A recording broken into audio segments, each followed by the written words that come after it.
Afternoon. Thank you. Good afternoon all. Welcome to the North Sydney Local Planning Panel. We have two matters in front of us today which are planning proposals that we will be making a recommendation to the Council on, and the deliberations follow this meeting, and our report will be on the website by the end of the week. But you can be assured we first of all need to hear from those concerned submitters and the applicant and his representatives in terms of architects and planners. So if I could just invite or open the meeting by saying that we do not have any conflicts of interest. Every member of this panel has filled out a form to indicate that they have no known conflicts of interest in either matter. So that's an important thing for the transparency of this panel. The panel is made up of 4 members today, and we come together as an independent body to advise Council on planning proposals. I'll quickly introduce myself, Jan Morell. I'm a planner of many years. My current role is to serve as an independent expert or chair on local planning panels and Sydney regional state panels. Prior to retirement, as I said, I was a commissioner with the Land and Environment Court for 14 years, and my only consultancy is for panel work. So I would just now like to ask Mr. Grant Christmas to introduce himself. Good afternoon, everyone. My name's Grant Christmas. I'm a solicitor with 25 years experience assessing and looking at development proposals and specialising in land and environment court type matters. Thanks. John McInerney, and I'm an architect and town planner and past Deputy Lord Mayor of the City of Sydney. Hi, I'm Veronique Marchand-Doe. Good afternoon, everybody. I'm the community representative on this panel, and I've served 19 years on North Sydney Council. Thank you.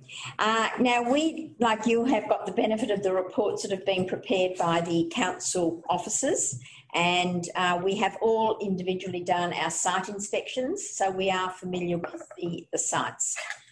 For the first item, which is 1A Little Alfred Street, North Sydney, this is to allow service departments and other uses on what is a private recreation zone. And we have registered to speak. I have John Kluver. Are you there? No?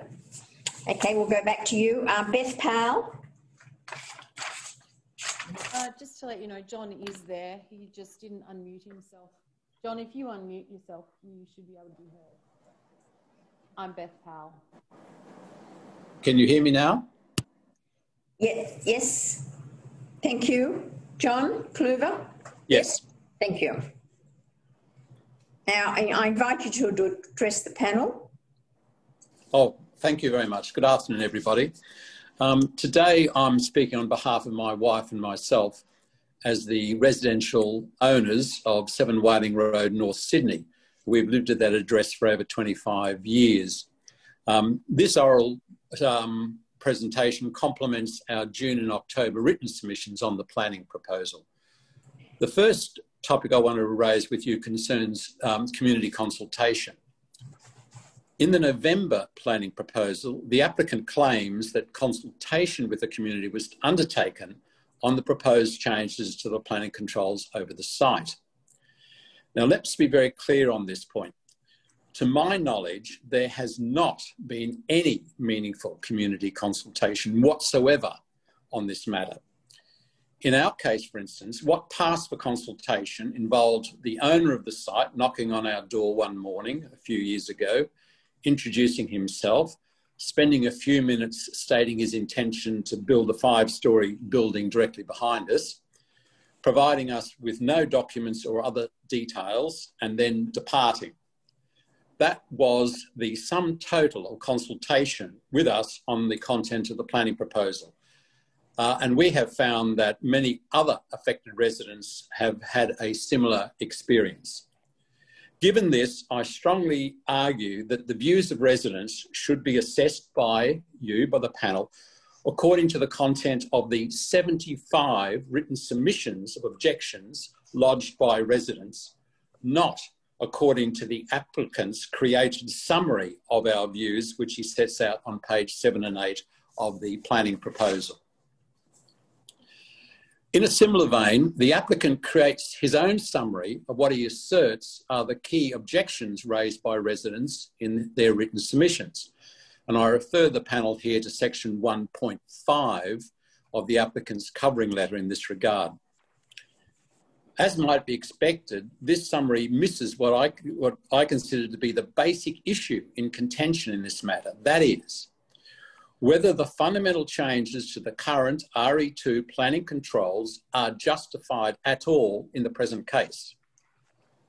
I would argue that the onus lies clearly and squarely on the applicant to establish this justification. I would argue that he has totally failed to do so. Now, in support of this contention, I refer you and the panel to our one-page summary provided to you on the key aspects of this key issue. And it's to that one-page summary provided, I think, last Friday that I now turn. I first take the panel to heading 1 of this summary, which is headed "The Nature of the Proposed Planning Control Changes." The planning proposal at page 26 describes its approach as retaining the formal RE2 private recreation zoning of the site with various amendments. However, the reality of the proposal is much, much more than this. The proposed additional uses and the proposed 15-metre maximum building height would completely subvert and effectively replace the existing planning controls. In addition, they would completely override the important public interest protected provisions in the NSLEP, including clause 6.73, to which I will return later. The proposal would allow commercial development of a type and on a scale which have no effective recreational function whatsoever, and which would fundamentally change the nature of permissible developments on the site. We would end up with multi-storey apartment and commercial office space adjacent to a dedicated residential heritage area. I would argue that the appropriate place for the proposed development belongs not on the site, but in the North Sydney CBD. Summing up, in reality, the planning proposal is an attempted total backdoor takeover of the RE2 zoning of the site. No dressing up of that by the applicant or references to the possibility of some recreation being used on the site can really make any difference in that regard. I next refer you and the panel to the matters under heading 2 of the one-page summary. Here we have set out essential reasons why there is no justification for the changes sought by the applicant in the planning proposal. They are, as you can see on the one-page summary, number 1, there are already existing viable permissible uses of the site under the current planning controls, which are already available to the owner. Secondly, the proposed changes would result in profound and permanent public detriment. And thirdly, the proposed changes serve no independent and offsetting public interest. Turning first to number 1, the existing viable permissible uses of the site, I refer you to section 1 of our October submission, where we refer to a broad range of recreational uses of the site which are available to the applicant.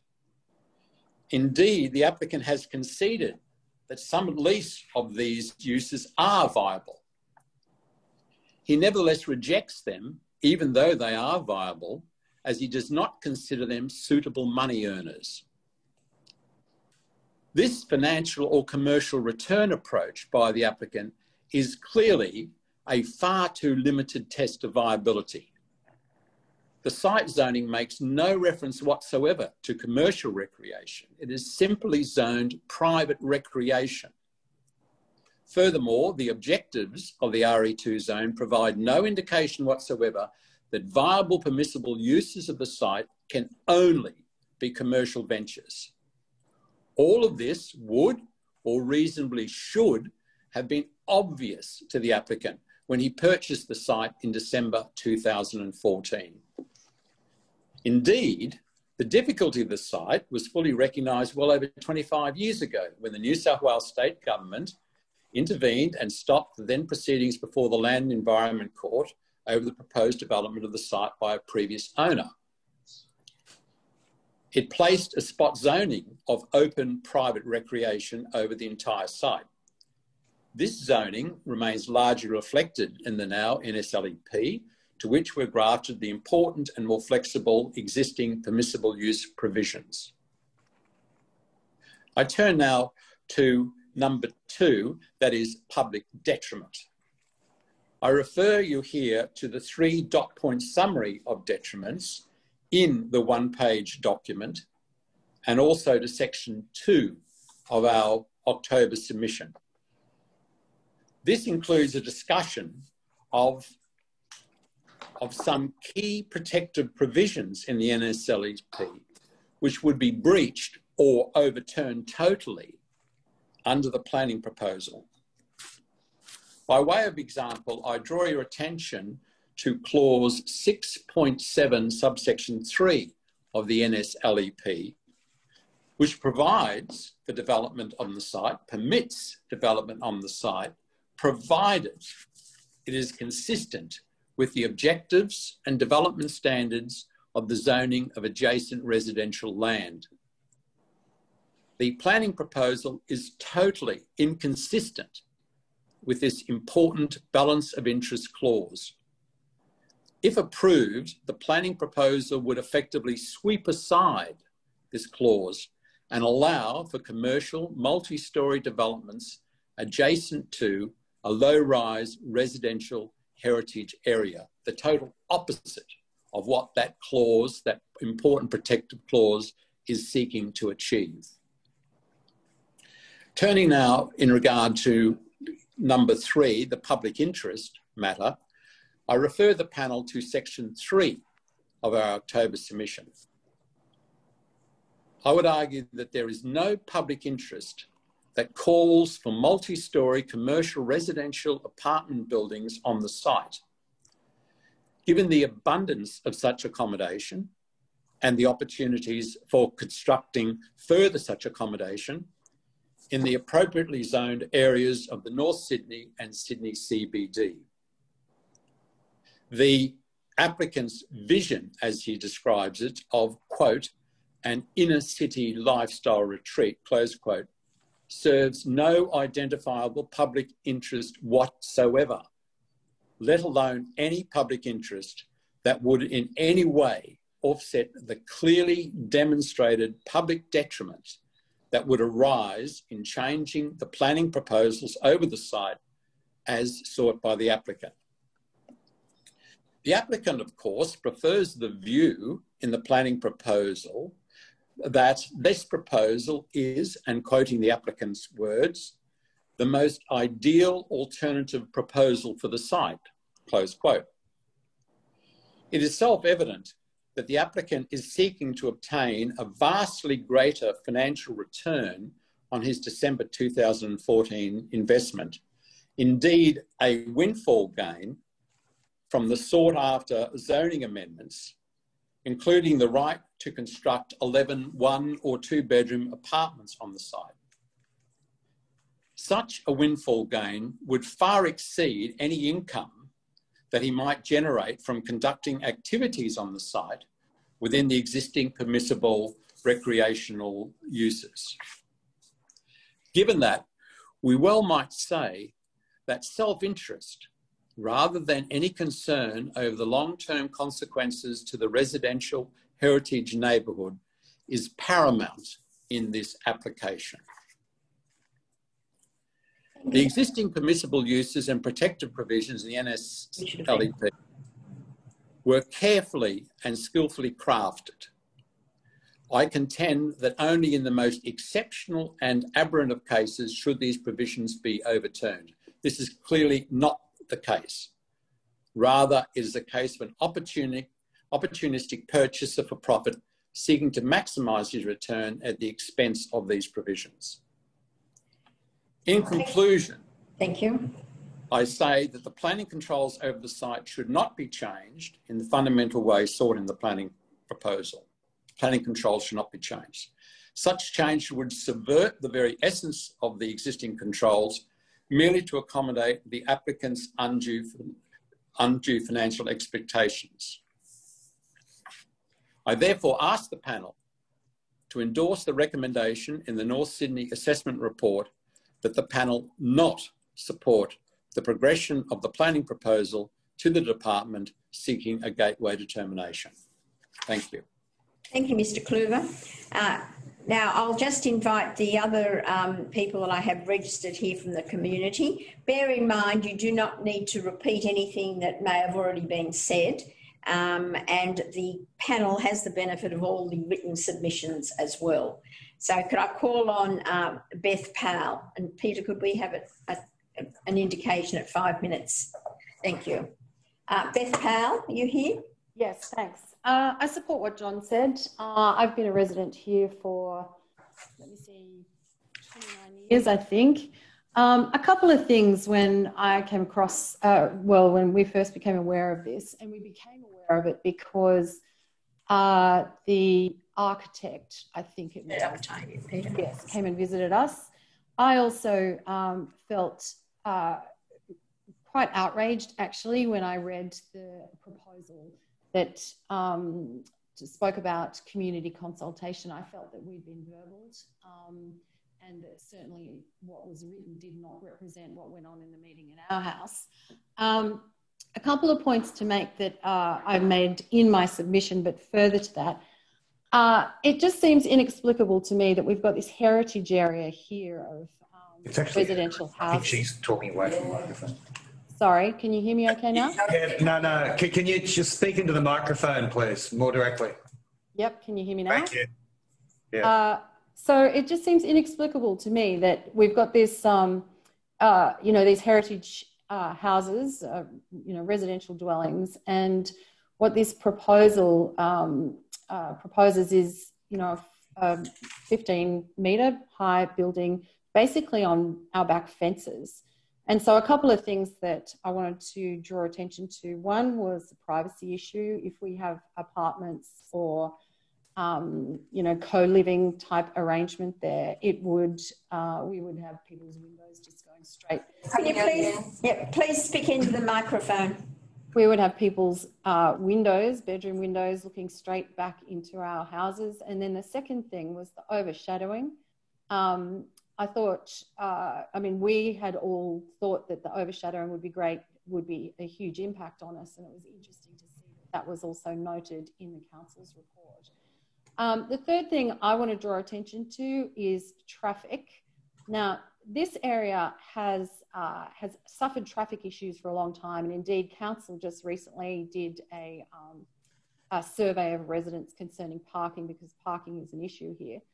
I know that the applicant says that there's a number of parking spaces and that because of the proximity to the public transport, parking won't be an issue. That won't be the case. Parking will be an issue. Every single 5 extra cars that come into the area becomes a huge issue. And we're looking at this... and take it to the right. Yep.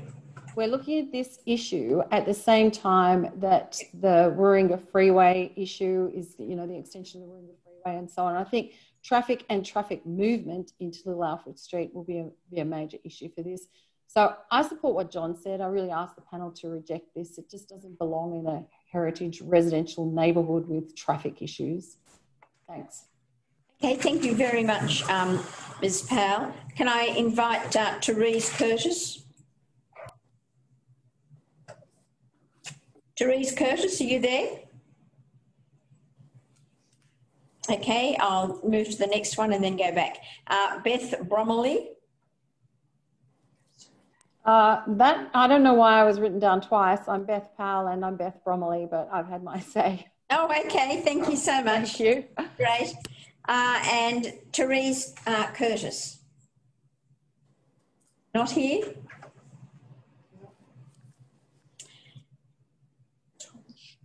Very well. We'll now go to the applicant and his representatives. Bernard Gallagher. Chair. Yep. Paul Sherwin is a neighbour, is a community person. I'm just wondering, or do you put him in order which they? No, they're not. They're not on my list. It's not on the list. It's not on my list. Yes. We have people. Oh, okay. People may listen without necessarily speaking, but I invite anyone who may be listening to us, if they wish to make a submission, they may. So, no, very well. Okay, so can I invite Bernard Gallagher and Michael Toomer and Sean Carter? And I don't mind which order you address the panel. The floor is yours, and in addressing the panel, would you also respond to some of the issues that the residents have raised? Sure, I'll start off. Thank you, Bernard Gallagher from Ethos Urban, on behalf of the applicant. So we have Sean Carter, the architect, and Michael Toomer, the owner, on behalf of himself and his wife. I'm going to address a number of issues that have been raised in the council officers report primarily, and in doing so, I can cover some of the issues that have just been raised by the neighbours. But first, I want to ask a question. Does the panel have a copy of the planning proposal itself and the various documents? So there was a traffic study, there was a recreation study, the urban design study, the arborist's report. Does the panel have copies of that if they've seen the information as a landscape plan? You mentioned the council officers report. Council officers report, and the other documents are available to us. Yes. Okay. Because I will be referring to some aspects of that. Okay. Well, just let us know when that happens so that we can turn to the pages. Sure. Thank you. Assuming you've seen the site, I don't need to reinforce just how unique this site is, and it needed a very specific design response. There was a very specific brief from the client as well about the business venture that they were looking to operate on the site as well. I'll ask Sean, he's just stood up, but I'll ask Sean, before I go into the detail of the council officers issues, I want Sean just to go through the design principles for the panel. It's really important that we understand fundamentally the design approach. As I said, this is a site that's got, I think, 24, 25 abutting neighbours on all sides. And the design approach is very specific and it's quite unique. And I want to make sure that the panel fully understands before we deal with the issues. So, Sean, I'll hand over to you to take the panel through. I think we can share our screen if possible. Okay. Thank you, Bernard. Morning, Chair, morning, panel. I'll just share my screen now. Thank you. I think that's share. There we go. All right, I'll just quickly take you through the design thinking and how we arrived at the proposal we arrived at. Development summary, we ended up with a 3-storey forms located to the west of the site in a location that we think is strategically significant in terms of minimising its impact.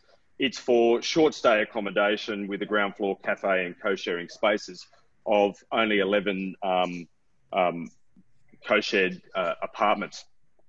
Looking at the site and context analysis, I think you can see this on your diagram. The cursor is highlighting where the site is. That site is significant in certain aspects of it, in that, and when we started, it was very clear direction from the client, Michael, and also from Bernard, that this needed to be a really sensitive, high quality design, excellent development. So we needed to fundamentally understand the site and the enjoyment and the amenity of the neighbours, and anything that we put on this site had to take care of those things and avoid substantial planning issues that we know exist in and around Sydney, like removing a view, particularly a view of Sydney Harbour from these properties. Here you see right in front of the site is the Greenway Apartments, which is significant in how we strategically located the site. Here you can see the site. Topographically, it's actually a flat and level area. I know there's references to these not being topographically correct, but the site is actually flat and level because it houses 3 tennis courts as it moves from the west or the Warringah Freeway side over towards the middle of the residential dwellings. The site, right, particularly on the eastern side, is it's like a long, deep battle axe block. It's heavily constrained by the rear gardens of the neighbouring developments. So we thought strategically what we would do is we remove any form of potential building away from the backyards of the neighbours, and we'd concentrate the development to the western edge of the site, keeping the tennis court, and the ameliorating bit between the tennis court and the building would be a garden. By doing this on the western side, what we do is we keep away from any view loss from the Whaling Road properties, and we concentrate the building down in between the trees of the back of the Whaling Road buildings and the trees to the park just next to High Street. Here you can see that envelope that we described there on the western side. And then essentially the site strategy there is a really efficient buildings in 2 single cores with highly articulated building forms, heavily located to the west. What that does is it's like a hand in the air saying, here's the front door to the site as you come down Little Alfred Street. And these buildings are heavily articulated and shaped to minimise impact on neighbours and reduce overshadowing. Here you can see with this diagram that effectively we are on the edge of the Warringah Freeway, as High Street is an off-ramp from that.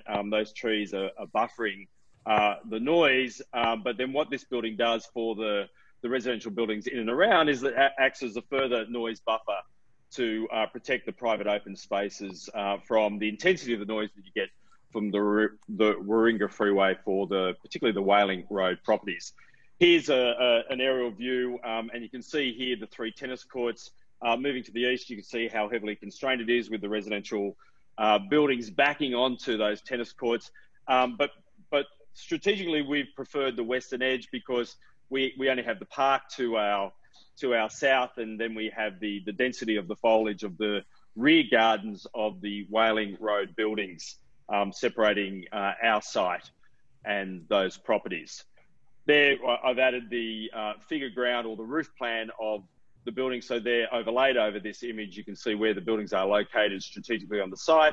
And we've also got dimensions to show the distance from the face of these buildings from the rear of the Whaling Road buildings.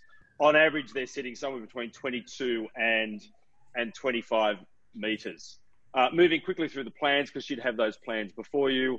Here you can see the heavily articulated forms and roofs as we move up into a ground floor plan where, and we know that this park there's a well-used footpath traffic to North Sydney and the train station.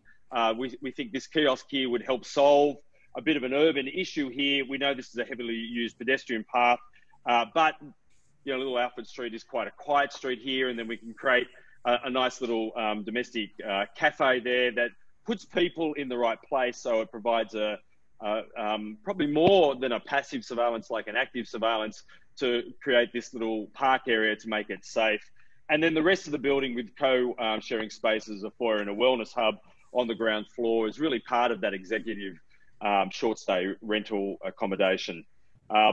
Moving through the plans, you can see this on the elevations, but you can also see it in the plans where we've been very careful to make sure we minimise any visual connection to the rear gardens of the adjacent buildings, whether they're on the southern edge of High Street there or looking to the Whaling Road buildings, irrespective that there's a large green screen between, and we've preferenced views out towards the park or between the buildings, and where we've had windows to the north to the Whaling Road buildings, we've either minimised those or we've put screening to those buildings.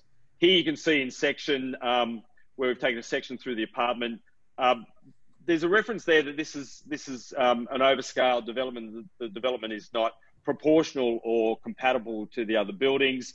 The resolution of this scheme is only a 3-storey building. The buildings on Whaling Road are 3 stories themselves. As you can see here in the section, the compatible form is similar. The red outline is an earlier proposal and how it's been reduced. There's an indicative diagram of the trees either side, and really the whole strategy of locating the buildings on the western edge was to nestle the buildings in between the trees to minimise the impact on the neighbours, but make it visible from Little Alfred Street. Here, through this long section through the site, and then removing the trees, you can see these three-storey forms are compatible with the three-storey forms of Whaling Road. And if we look to the northern elevation, here you can see that dotted form showing the screened windows to the north and the heavily foliaged park of the High Street Park to the rear of the site. And then looking from the rear of the site further, looking north, you can see those windows are much more clear and open and looking towards the park. And you can see the green screen of the Whaling Road properties in the background. There's the two side elevations, the Little Alfred Street elevation and the garden elevation as it approaches the site. Moving quickly through the shadow analysis, I know you've got this, but I'll quickly take you through it. The most, I guess, the hardest time to deal with from a shadow analysis, as we know, is the winter solstice. So moving from 9 a.m., 10 a.m., 11 a.m., 12 noon, there is not an impact on the high street buildings at the winter solstice. And as we can see, we move into from 1 o'clock through to 3 p.m. And seeing the shadow elevations there from the view, you can see a little bit of shadow falls on the high street building just on that sort of that western face. But if we look at the shadow elevations and we look at it not only through June 22, which is the winter solstice, but to March, September, which is the equinox, and into the summer solstice, you can see that shadow really only has an impact around the winter solstice in the afternoon time. And you can see on those two high street buildings where we show in blue, where I'm showing my cursor now, in the afternoon. So it's after the 12 p.m. and we get the maximum effect around 3 p.m. But if we look at March 22, September 22, you can see that light has clearly moved well off the building. And summer, of course, with the steeper sun angles, we don't get any solar effect to the high street buildings at all. Here's a diagram we included with our original package, and we thought we'd share it with you. You can see this view is looking across the garden from the most easterly apartment, looking east over the garden. You can see we've designed these deep window boxes with the frosted glass to about a bit above a balustrade height to about 1100. And that box view helps blinker and control the view, so you only look across to the garden and the tennis court of the proposal. An early view analysis that we did, and you can see here that, and it takes a while to sit with these, but these buildings here are the Milson Point buildings. The elements highlighted here are the critical features of the Opera House and the Harbour Bridge. But this bit of building form in front of where the buildings are located are the Greenway apartments. So again, coming back to that strategic location of where you would put buildings on this site, we located buildings not only where the green foliage were, so they sit nestled in between these two sort of forests, if you like, but they would, even without those trees, the Greenway apartments would always subtract the view. But by keeping everything east of that, I guess that first tennis court to the west free, and so it plays out in the garden in the middle and the tennis court to the most easterly point, allows the Whaling Road properties to maintain their views. Moving along quickly, here's the landscape plan. You can see the garden to the middle tennis court in effect, and with the retention of the most easterly tennis court. And this is the tree protection zone fencing that's proposed as these buildings negotiate their ways between the existing foliage of the High Street Park. The arborist report showing the minimal intervention needed to put these buildings in, so they nestle within their context, and that landscape plan showing how the minimal footprint on this site has the big setback between the northern face of these buildings and the southern face of the Little Alfred Street buildings, which also have a retaining wall in front of them. The garden in the middle and the tennis courts off to the edge. Some simple planning information, the proposed envelope, and here you see it in the 3D massing form, how it sits within the site.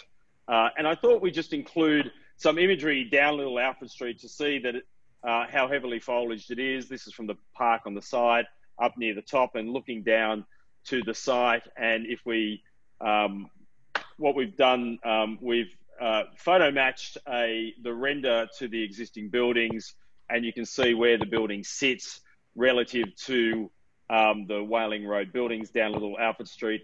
And this is by pulling it right to the western edge there, we can see that there is a front door to the end of the street, which I think is an important urban marker and urban cue. So, you know, at the moment you just go down and you have to bleed off to the left to find the tennis courts, which is not the best urban outcome. But here these buildings move to the west, so you can see the front door of where these executive suites would be. Thank you very much. I'm open to any questions if you have them. I'll just jump in before we do questions. Okay, sure. If you could just leave that a couple of plans up, I'll get you to do that, Sean. But I just want to touch on a couple of things. Again, that principle about much is made in the council report about the consistency of the 15 metres or inconsistency with the 15 metre proposed control and the 8.5 metres. And again, I want to come back to that principle about putting 8.5 metres across the whole site, if that's the control, would actually have a greater impact on more residents in terms of shadow, privacy, views than relocating the building or massing the building at one end. There was a previous rezoning a number of years ago where the council officers actually recommended that approach. They recommended that the site be rezoned to residential and an 8.5 metre height limit be applied across the whole site. That would accommodate 3 two-storey houses on it. We looked at that approach right at the beginning, said actually there's a much better approach on this. If you could imagine 3 two-storey houses, particularly where you're looking there on that plan in the 2 easternmost tennis courts, that's going to have a significant impact. So we want to actually deviate from that. And yes, it does result in a height, you know, a planning control that is different from the 8.5 metres. I do need to say also that a number of these buildings in this area are beyond the 8.5 metres anyway. The 8.5 metres is a standard control for a 2-storey house. Many of these are effectively closer to the equivalent of a 3-storey building. There is a note in the council report about the FSR. That is an error. That's a measurement area, not a error in terms of the massing of the building. That doesn't change. The FSR across the whole site is 0.46, so less than what a typical standard is for a residential area, which is typically 0.5. Many of the buildings in this area around that block actually measure beyond that. They're up to about 0.6 and 0.7. However, why it's a bigger number is because from a statutory perspective, the permissible uses, we have to define a smaller area, so hence the 0.9. Some comments were made about the consistency of the uses and whether they should be better located in North Sydney CBD. The accommodation that is being proposed, the service department use and the boarding house, those uses aren't permissible in the CBD. So it's as close as possible to the CBD as we can get. I just want to make a comment about the service department use. That the style of development proposed is better suited to the boarding house. And now that the co-living use definition has been released, I wouldn't be concerned if the service department use actually drops away. That was not the preferred use. It was the closest fit that we could find along with the boarding house. The commercial space, it's 55 square metres at the ground floor. The concept is some local co-working space. It could almost be an ancillary use, but to make it, then would be restricted by the residents only using that space on site. To make it more viable, ideally it would be, its own use. So again, 55 square metres. Happy to accommodate a recommendation of a provision that had a maximum amount of non-residential in the space. I think we've only got 150 square metres between the wellness hub, the cafe, and the co-working space. But happy to take a recommendation on that. The shadows, as Sean said, the North Sydney DCP is quite explicit about what is a reasonable amount of shadowing. And it actually uses that term. The objective is to allow a reasonable amount of sunlight and daylight. And it uses a test that is a very common test, the 3 hours, retaining 3 hours between 9 and 3 in midwinter. And this proposal achieves that. It achieves it to the letter of that DCP. 3 hours is retained to all of the buildings. There was a comment from one of the objectors about shadowing. It's obviously they're on the northern side, so there is no shadow to the north. But the closest dwelling there is number 26 High Street. That unit or that terrace achieves the 3 hours in the morning, and then it's from the late afternoon, approximately about 2:30 to 3, that the shadow moves across that one building. Now, if as I said, that meets strictly the definition of the North Sydney DCP shadow control. Again, if we think about putting 3 homes across that impact would be far greater than what is here on the western edge. Privacy, one of the neighbours raised that issue again. I totally agree around privacy. This building will sit, because of the drop of the land, it will actually sit as a 2-storey building, because there is almost a whole story difference between the backyards and the back living spaces and this site. It shows it there. And again, Sean mentioned in the diagram almost 25 metres separation from the back living spaces of the terraces and the face of this building. In 25 metres in a residential area, that's well beyond what any sort of typical planning guideline would suggest. Typically for buildings under 12 metres, it's 12 metre separation, so it's double that, and that's just the separation. A lot of care does need to be taken around the windows and the balconies along that edge, and we don't want people looking into gardens, and they, likewise. Again, these are all things. Remember, we're at a rezoning stage here. We've actually gone to a lot of detail in terms of design, and we did that on purpose because we wanted to actually illustrate to the neighbours what the building will be. Typically, it's just a block and a zone at this stage of a rezoning, but we wanted to go right almost to what a DA, and these drawings are basically DA level. But I totally agree, and again, happy to look at a recommendation that talks about any windows or openings along that northern facade has to be very well done, and almost to the point where there's no direct look. And that can be done with angling windows. With, as Sean said, there's lots of design strategies you can adopt to minimise that privacy issues. Again, why I suggested somebody like Sean is that skillful design concept is needed. This is not a run-of-the-mill project. The views, we've touched on that. The very early principles, the water views are out to the southwest. No water views are being blocked here at all.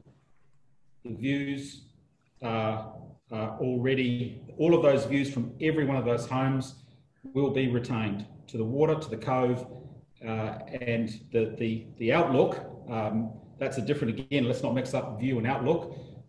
From the south, again, by moving the building to the western side, we're trying to maintain the outlook for as many residents as possible. And I know it's not, we can't achieve it 100%, but it's a better outcome from more residents than building across the whole of the site.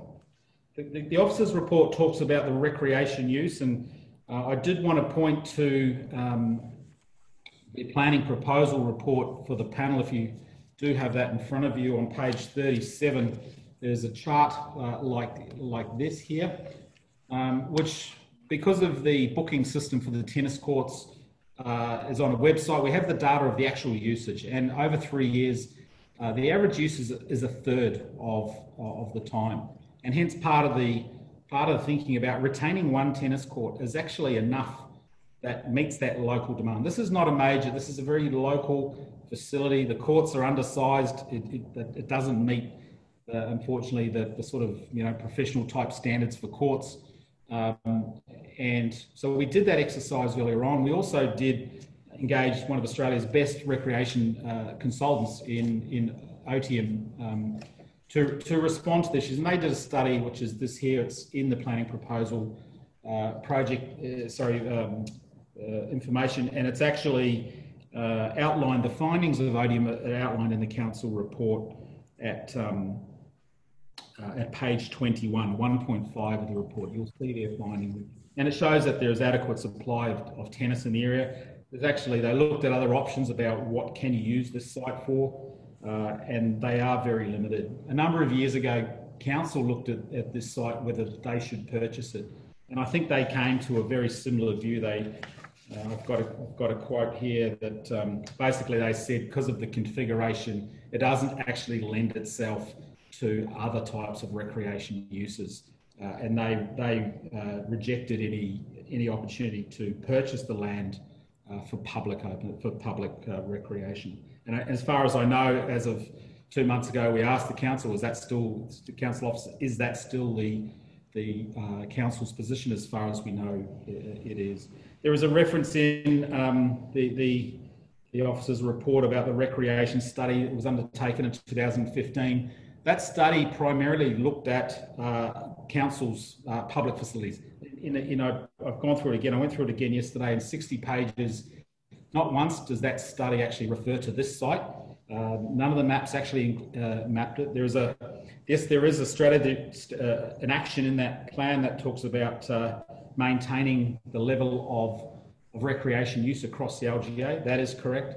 It's one of 133 actions actually, and it's again what we're proposing to do here is to better align the actual demand with the supply of tennis in the area. So again, through the VPA, the strategy would be to retain and would be outlined in VPA. The letter of offer has been put in that would retain public access to that court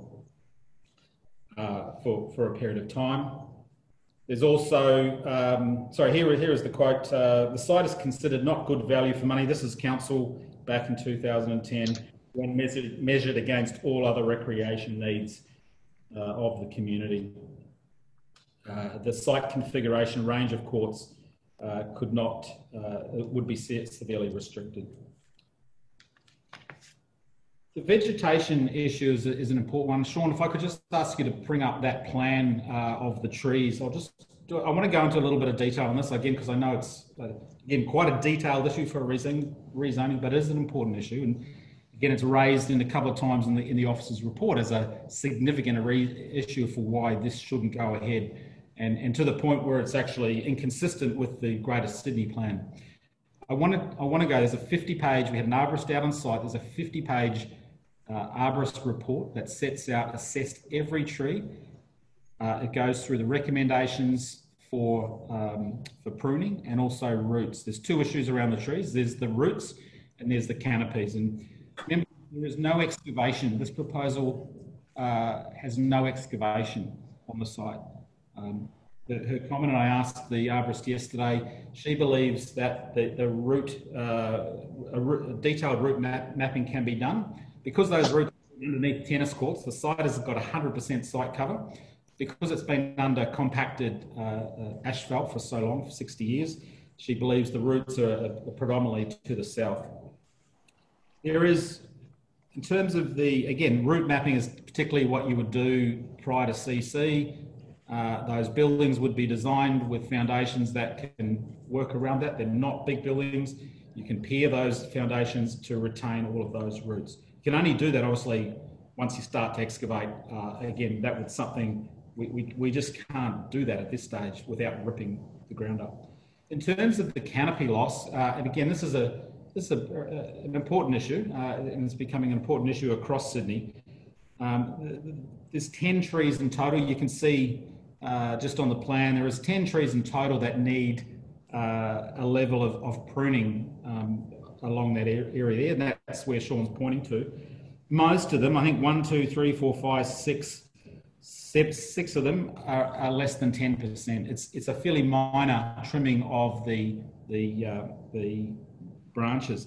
The 40% in the report, which sounds, shock horror, it sounds like a terrible thing. That top image there, you can see tree number 5, figure 5, tree number 7. That 40% is actually that tree there, and it's that limb. So it sounds like a big number. It's actually that one limb, which represents the 40%. Got to remember, this site has no trees on it at all. It's got 100% asphalt. We've actually got a smart outcome would actually be to say, well, rather than saying, some canopy loss is a big issue, a good outcome would actually be to say, well, why can't there be a net gain in canopy across the whole site? We actually have by taking out the middle tennis court, there's an opportunity for deep soil planting right through the middle there. So all of those canopy trees, I'm a recommendation that said something to the effect that there should be no loss of canopy, and preferably a net increase in tree canopy. That can be achieved, and that would be a good outcome from a number of reasons. The heritage, again, I suppose Sean showed that image there, and there was an image and a plan at page 12 of the council report, and I just wanted Sean to show that the one that the view across the park. It's the only part where you'll actually ever see this building is that very end, that image there. Thanks, Sean.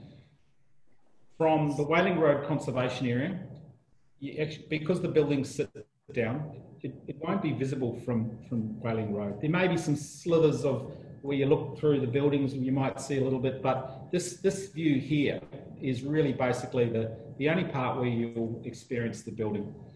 And it's a filtered view through the park.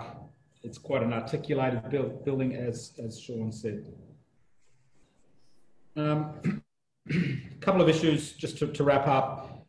In the planning report, it talks about the consistency with the strategic plans. I mean, to pick through, the Greater Sydney strategy and the Northern District Plan, and to pick out a couple of things that, to find something inconsistent. There's 10 other things that this proposal is consistent with. It's walking distance to the North Sydney CBD, a major global city. Coming back to the whole intent of the proposal, this concept is about creating executive style accommodation to suit that market. People that are working in North Sydney, working in the city, travelling, they don't need to own a car. They don't want to be staying in a high-rise apartment, serviced apartment building in North Sydney. This is a very boutique style of accommodation in a really great location that doesn't need car use. There's great public transport, there's great walking opportunities. Hence, there's only a need. We don't need to do a basement here. If this was a standard residential apartment block, you'd have to do, 1.5 spaces per unit. This doesn't need that. The housing strategy, I think council's missed the point here. This is not about housing supply. This is about housing diversity, and not in an affordable sense. I'll be quite straight up about that. This is not affordable housing, even though the boarding house use is the definition. Obviously, as you know, that is the closest definition for this style. But absolutely, this has got nothing to do with meeting council's housing targets. I do, again, there's a couple of points in there about spot rezonings and I mean, this is a unique site. This cannot be part of a precinct. It has to be done via this way. And to say, well, we do our strategic planning, which is good. I think council has the right approach. Let's say where we want growth to be, and we'll do the planning, and that's where we want planning proposals. But taking that strictly to say, well, therefore, we'll never ever consider anything else. Well, to me, that's not orderly and economic development of land. So as you can see, this will never be part of any other precinct that council will look at because it's an established area. It's already built up. Just about the consultation, and that was raised by the objectors, just to finish off. I met individually with, went to their house with numbers 1, 3, 7 and 11 Whaling Road to show them the plans and to go through the concept. This was a number of years ago. I think number 7 didn't want to have a more detailed request or wasn't willing to. Therefore, we didn't do that at number 7. In terms of the neighbours on the south, we letterboxed, dropped all of them. We invited them to an on-site meeting where we took them through the plans on the tennis courts themselves. I think we had almost all of them attend. One couldn't. The number 26, or the owner's representative from number 26, who we followed up, she came into our office and I took her through the plans. From day one, we've tried to some of the propositions that were put forward by owners around what would take to buy their support were outrageous, and it was just well beyond what any feasible sort of development could do. So I don't agree. Got to also remember we're right at the beginning of a planning process here. This is a pre-gateway. There will be 2 formal exhibition processes where full public exhibition, full community consultation is undertaken. Two more, possibly 3. And again, we've made the commitment to the residents that we would actually go beyond that. We've started that process. We've gone beyond what the minimum statutory requirement is to consult with neighbours. And Michael said he'll honour that commitment. So just to wrap up, I know this is a unique site. It does need a very smart design response, and by bringing those buildings across, 3-storey buildings sitting below the height of the ones on terrace on Whaling Road, using that really generous 25-metre setback, angling the buildings in a way to minimise shadow and privacy. It's a design outcome that is a good urban design outcome, but also the use and having uses that are about bringing public into the site. It's actually a business, therefore it can sustain the ongoing public use of the tennis court. I think I covered privacy, heritage, shadowing to the north, the zoning issues, the consultation. As I said, service departments are not permissible in the CBD. I think I've covered those issues. So I think between us, happy to take some questions. Thank you, Mr. Gallagher. Now, can I just ask one question? The 15-year use of the tennis court to remain accessible, but I was just wondering what is then the future?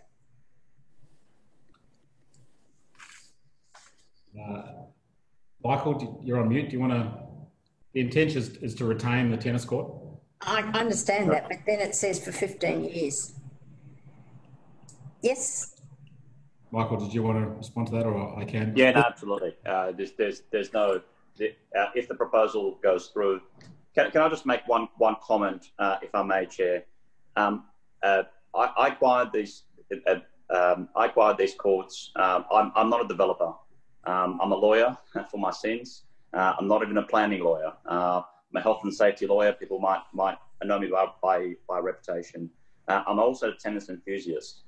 This proposal is actually about retaining a court. It's actually about a sustainable retention cross-subsidy of the current use. It's not about changing the use at all, as has been described. These courts, as currently being used, are making very significant losses in a way that is unsustainable. And to pick up on your point, what happens next may well be that I can't continue to subsidise the current use of those courts. When I acquired them 5 years ago, the car park was being used. I was picking up used needles and used condoms. In a dilapidated state, this is not a good use of that land for the community. In terms of going forward after the 15 years, I'm happy to commit for that. Going forward, I have no difficulty with that. This is the way of actually maintaining a court for use.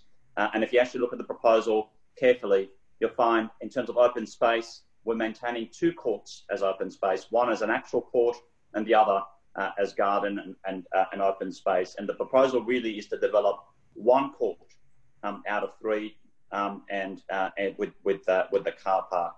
I hopefully have, in retaining the team that I've retained, demonstrated my bona fide in terms of wanting high quality people to come up with a use that is appropriate, that can make me proud. I'm a resident. I live on High Street, the adjoining street. This is my neighbourhood. I wouldn't do something that would actually damage this part of Sydney, where I live, where I reside, and my intention is to retain this property in the long term. What I can't do is continue to subsidise the recreation of the community in tens of thousands of dollars each year, and that is not an expectation that can be reasonably put on me. If the council wishes to acquire the land, they're welcome to it. If the council wishes to lease the land and maintain that use, they're welcome to it. Happy to come to terms on that. But what can't be a reasonable outcome from this is that I'll be expected to subsidise the community going forward. This is not about making a profit, as Mr. Cleaver said. This is just about being able to sustain the position in the long term. Thank you. I'll just see whether any of the other panel members have some questions. Yes. Yes, thank you. John McInerney. Yes, the question I've got relates to height. You've asked for a height of 15 metres. As you've probably picked up in the report, that in fact allows for 4 stories in certain configurations. Is there a particular reason for that? Because if one were to take the negative point of view, one would assume that the 4 stories will in fact occur at a later stage.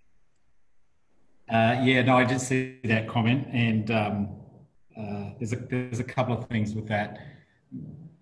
There is a larger floor-to-ceiling height at the ground floor. It's a 4.5 metres to accommodate those commercial uses.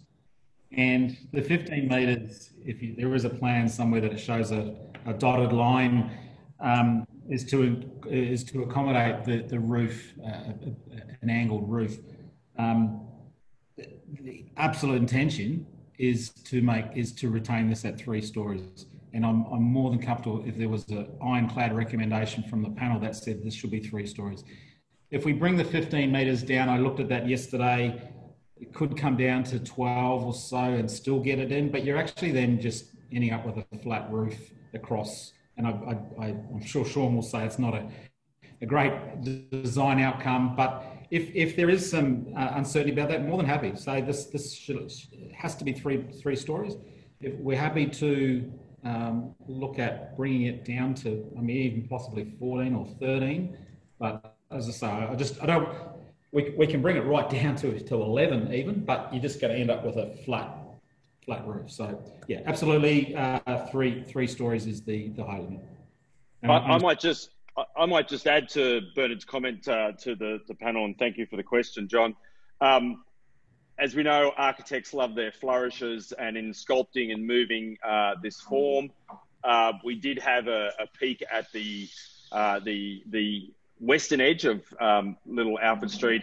That was really just it was an architectural feature more than it was anything else, as a way of, given that these buildings, that it's really unknown what was down the end of that street, Little Alfred Street.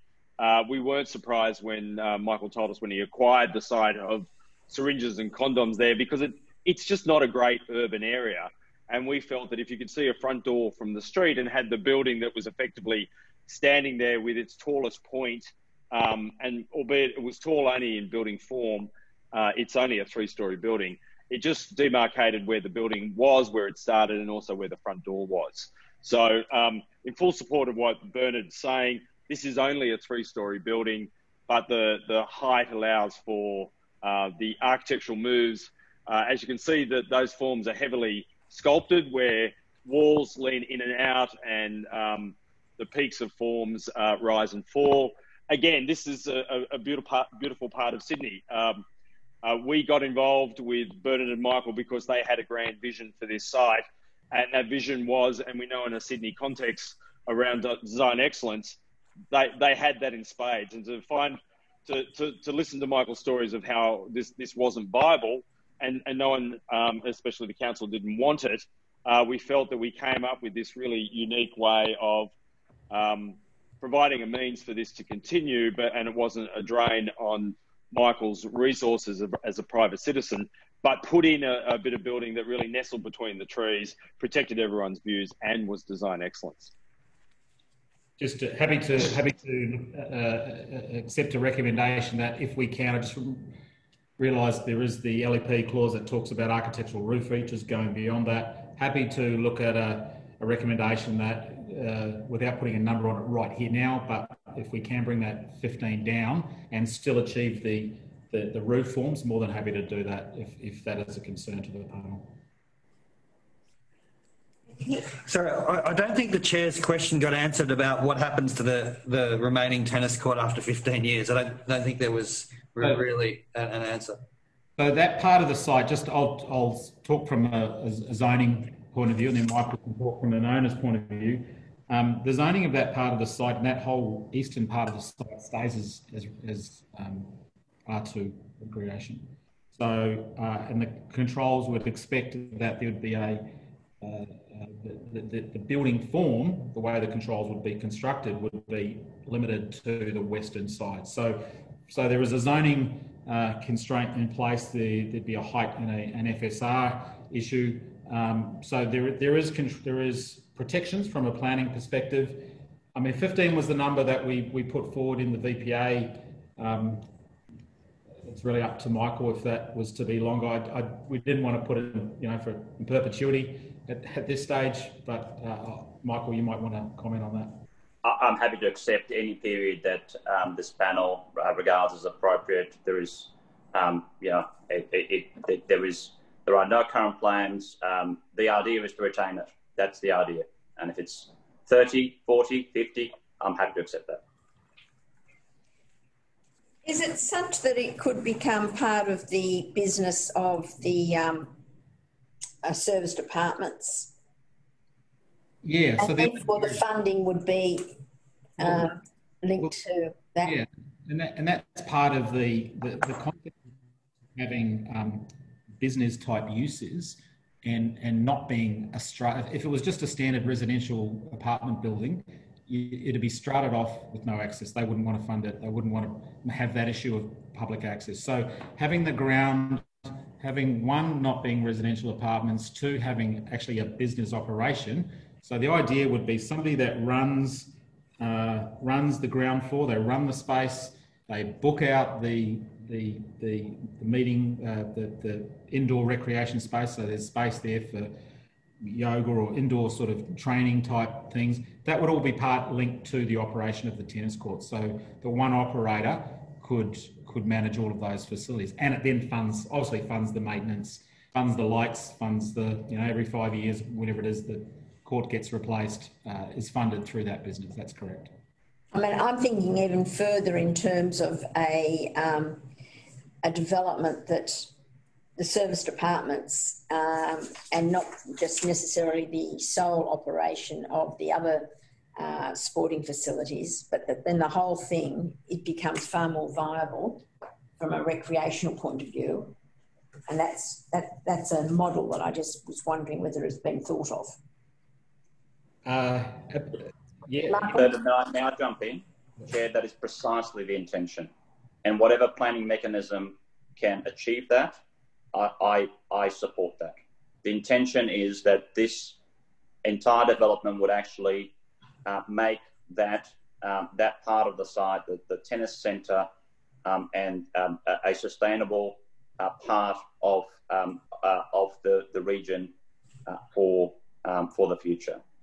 So if there is a mechanism by which to do that, I relied on my experts to give me the recommendation. That's how we end up with the recommendation. I'm in your hands as to how best to achieve that.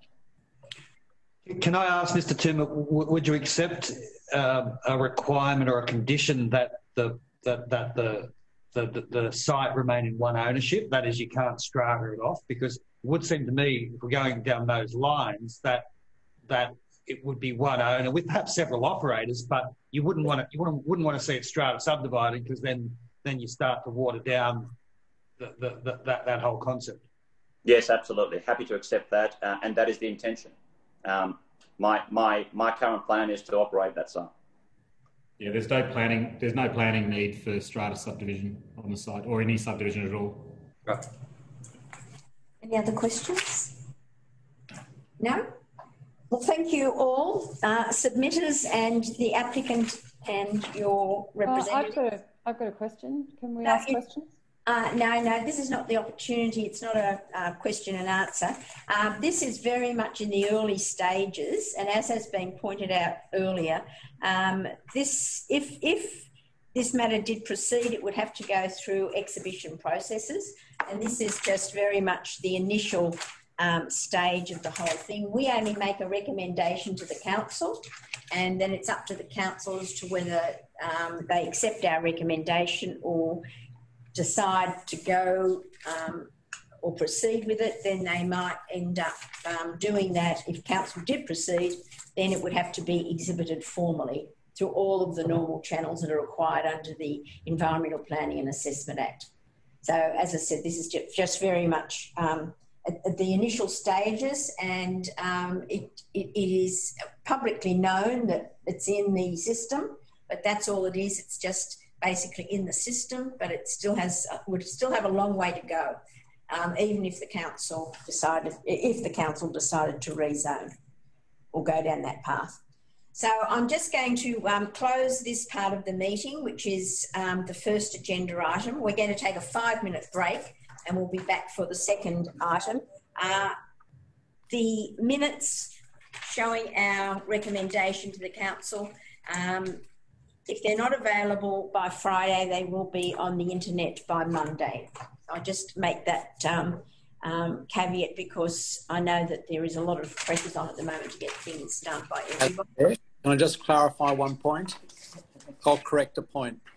It was stated that number 7 didn't want or was not willing to see the plans. That is not correct. We never received any such notification. Right, okay, but and as I said before, I shouldn't have probably even allowed you to comment because it's not a backwards and forwards. At the end of the day, there is plenty of opportunity if the council so chooses to go down the rezoning path. And because Mr.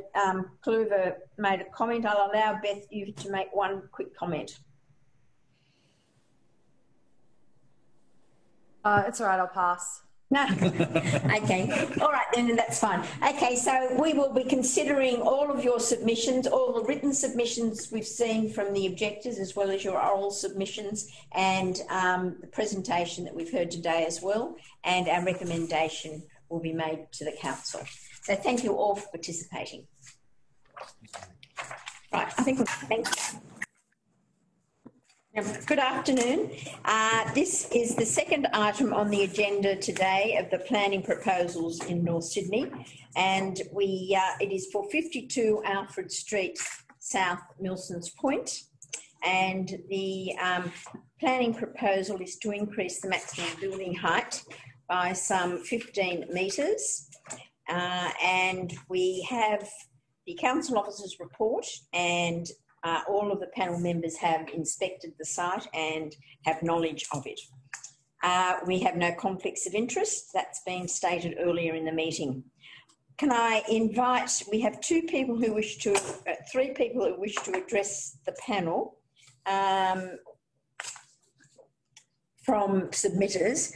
That is Mr. Tom Sherwin in the first instance, and Pierre Labasse as well. So could we invite you to address the panel? Thank you.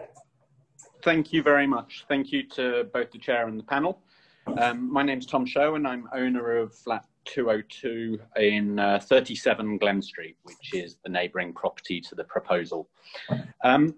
My wife and I purchased our apartment in 2018, principally because of its iconic setting, its views of the waterfront, its partial views of the Harbour Bridge. And it's a building that is very much centred about views. The impact of this proposal would be to completely remove some of those views, and the quality of our apartment and subsequent value would be severely altered as a result. Now, this is the third proposal Ethos have submitted to the planning for this site.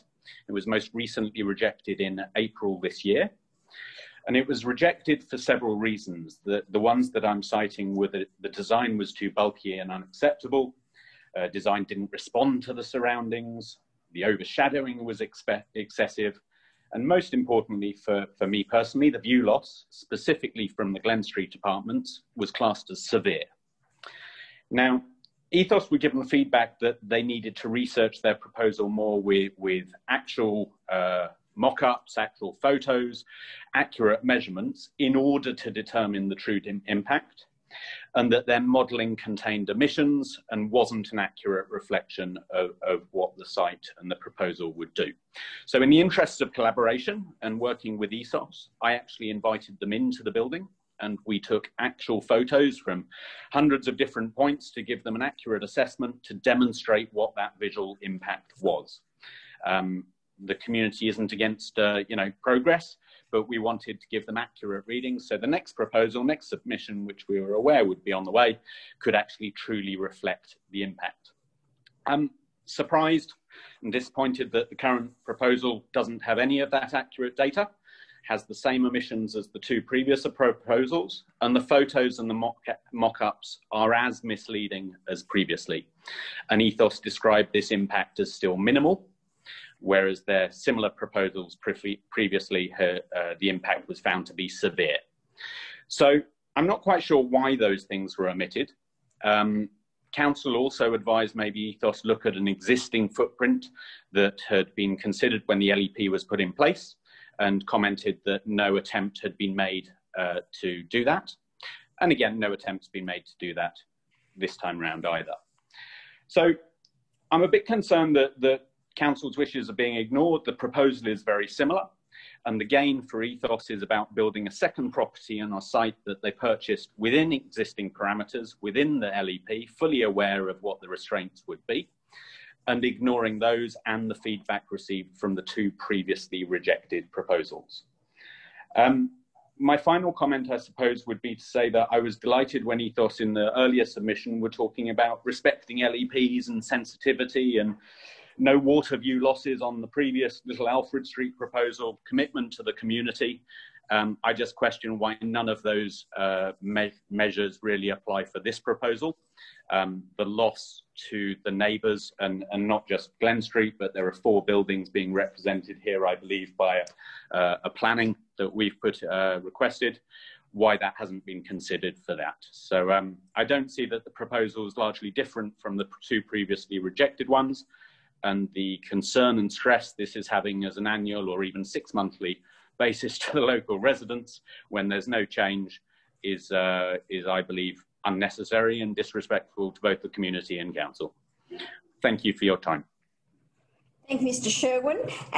Can I invite Pierre Labasse? Thank you, Madam Chair. My name's Pierre Labar. Sorry. That's fine. That's absolutely fine. It's not the first time that mistake's been made. You might know me as Peter Labar. Yes. I think when you were a commissioner of the court, I was before you many times, but that's a long time back. I'm a town planner and a solicitor, and my firm, Turnbull Planning International, represents 4 buildings adjoining the subject property, where the third proposal is now on foot.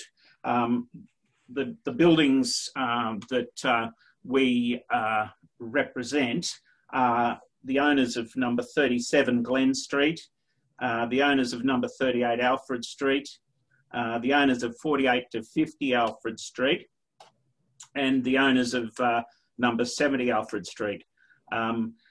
Altogether, in those 4 buildings at the last count, and this mightn't be completely up to date, but at the last count, there were 734 occupants in those 4 buildings who we do represent.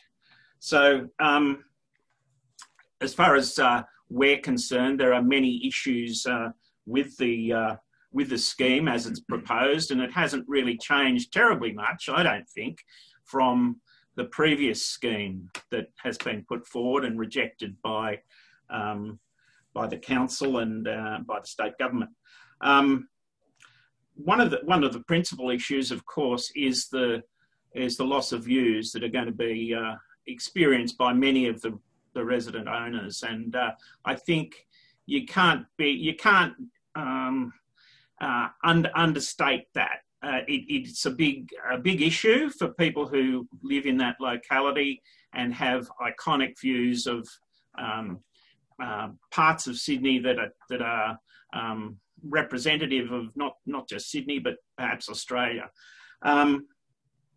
So we fully endorse the council officer's recommendation, Karen Buckingham's report. We have made a written submission which I invite the panel to have a quick look through, and bearing in mind that that's just really a summary, and bearing in mind also that we will have an opportunity to make some more fulsome submissions as this matter progresses, if indeed it does progress.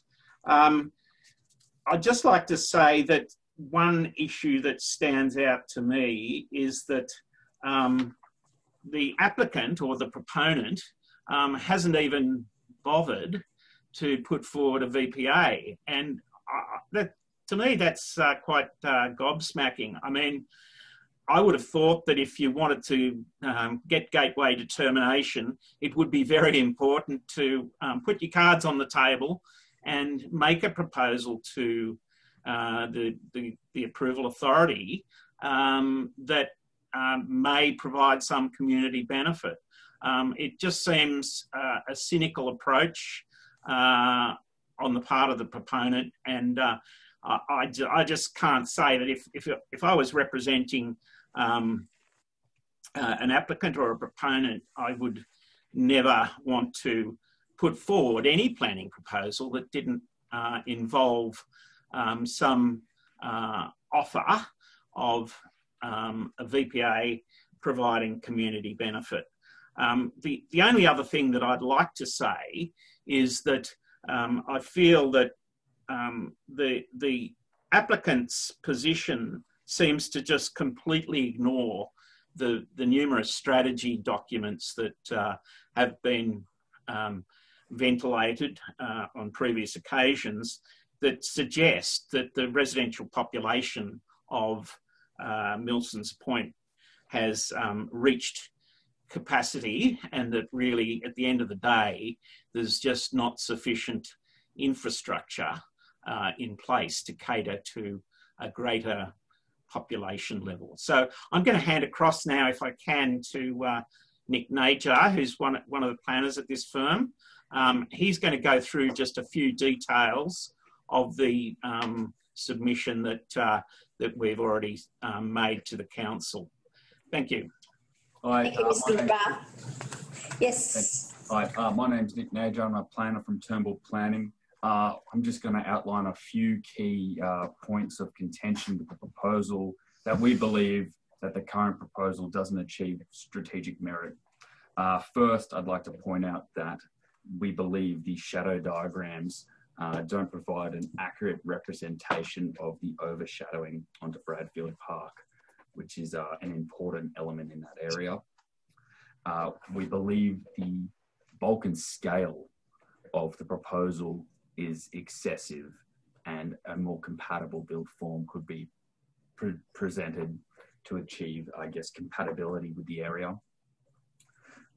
In our view, we believe that there will be there's insufficient information to address the wind tunnel effect that'll be proposed. That is created through the proposed height, and furthermore, as we stated earlier, the issue of views and the complete disregard to the surrounding properties is unacceptable, as well as the loss of commercial floor space which is quite important in that area, and being replaced with residential floor space is, I guess, a poor economic outcome for the area. And in our view, it would really detract from that, I guess, that CBD feel that area has. And lastly, we'd just like to endorse and support the recommendations that Karen Buckingham has suggested in her report. And we feel that without a site-specific study done by the proponent to determine whether or not the proposal is, I guess, suited for that area, we feel that that would create an undesirable precinct within the area, and any person could go and do that. So thank you for your consideration. Thank you very much, Mr. Najar. Now, I do have representatives of the applicant here, so we will hear from them. And in responding or addressing the panel, if the applicant's representatives could also address the concerns that they've heard from the residents. So I invite Ben Craig, Julia Mozo and Billy Ling. Are you all here? That's what I'm wondering. Kin Tan? I've got Jaden on the phone to find out if Cayman and Kin Tan are right. Okay. We don't have anyone here. Yeah, we haven't had. We're not sure who Kin Tan. Let me just see. Could Kin Tan let us know where he's from or where they're from? Hello? Kin Tan and Cayman. Hello.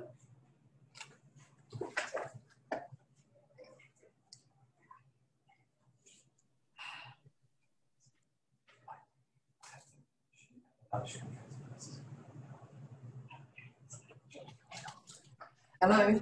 Hello, I'm just an observer. I'm actually in the planning area. Thanks. Jaden's just got a direct line for them. I've got them listed as. I know they're listed on the agenda, but they've never been on the screen. No. Oh, sorry. Yes. No, just that I had them on my updated list. So they are registered to speak. They are registered. Yeah. Yeah. So Jaden's on the phone to the trying right now. Yeah. So just bear with us while we try and contact the applicants. And yeah, we've got to. Peter's emailed them as well initially when I noticed they weren't up there. Unless they don't wish to. It is their progress to the next step. It's part of the strategy, isn't it? Yeah. Because sometimes that happens. It's a silly strategy, if that's the case. But sometimes when you know the outcome, or that you think you know the outcome. Sometimes I don't. Yes. You know, if they wish to take the next step. The witness very rarely happens though. Yeah, I understand. Although, I've had we're on mute, aren't we, Peter?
Thank you for allowing us that adjournment, because we have endeavoured to contact the representatives of the applicant, all of the people listed, and it would appear that they do not wish to address the panel. So I just put that on the record, and they're relying on their written documentation as I understand it. And we have been able to get on to at least one person, Julia Mozo, who advised us that she didn't think that they were registered to speak, and they don't wish to. So I just need to put that on the record, and I'd like to thank all of you for your participation today, and thank you for being so patient, because the first item also took a long time. But our decision will be on the internet hopefully by Friday, if not Monday. It will only be a recommendation to the council, as you are all aware. So thank you very much, and season's greetings. Thank you, panel. Thank you.